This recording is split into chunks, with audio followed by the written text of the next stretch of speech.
responded by sending a battalion of soldiers. The death count isn't known, but hundreds of students were shot. They also refused to hold elections. At least they refused until 1990. Even then, the election didn't mean anything. When the military only won 10 of the seats out of a possible 492, they canceled the election and arrested opposition politicians. That's the kind of regime we're dealing with here, a brutal, violent dictatorship. And these are also the people who ordered the construction of Naypyidaw. No one knows exactly when they started. The construction was a military secret, but satellite images suggested that they started at some point in 2002. The city was unveiled 3 years later, along with the name Naypyidaw, which roughly translates as Home of Kings. Clearly, these military leaders felt sure of their own self-worth. In total, the city cost $4 billion to build. That might be less than you'd expect for a city of this size, but it's still a lot for a country whose GDP at the time was less than 10 billion US dollars. Were there better ways to spend that money? Parts of Myanmar are impoverished, without access to schooling and healthcare. So yeah, there were much better ways to spend that money, but the military regime really didn't care. This makes it even worse that the city is now a strange, ghostly megacity. It wasn't just a lot of money, it was a waste of a lot of money. At least that's what it feels like when you see these images. But what if the government wanted a ghostly megacity?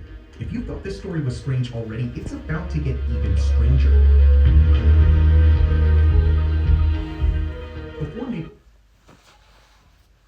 Looking for reliable, high-quality heavy equipment from China? Welcome to Dreamer Heavy Equipment. Before Naypyidaw, Myanmar's capital was a coastal city called Yangon. This urban center was home to more than 7 million inhabitants, and it was originally named as the national capital when Myanmar was part of the British Empire back in 1852. More than 150 years later, Myanmar's dictatorship decided Yangon no longer was fit for its purpose. The official reason was simple. Yangon was overcrowded, its population outgrowing its infrastructure. The regime was hoping to start again in a brand new city with more space and better urban planning. But was the official reason the real reason why the military built Naypyidaw? A lot of people don't think so. The truth, they say, is far more strange.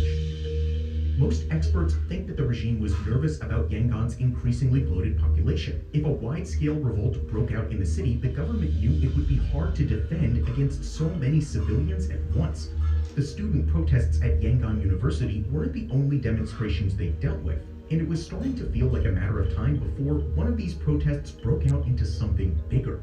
Supposedly, the regime was also nervous about a naval attack from the Bay of Bengal by the United States of America. This attack was unlikely, but not completely out of the question. The US government did not like the regime. In their official documents, they still called the country Burma instead of accepting the new name Myanmar. They'd also intervened in Southeast Asia in the past, most notably in Vietnam. So the military regime decided to move the capital city to a quiet inland region.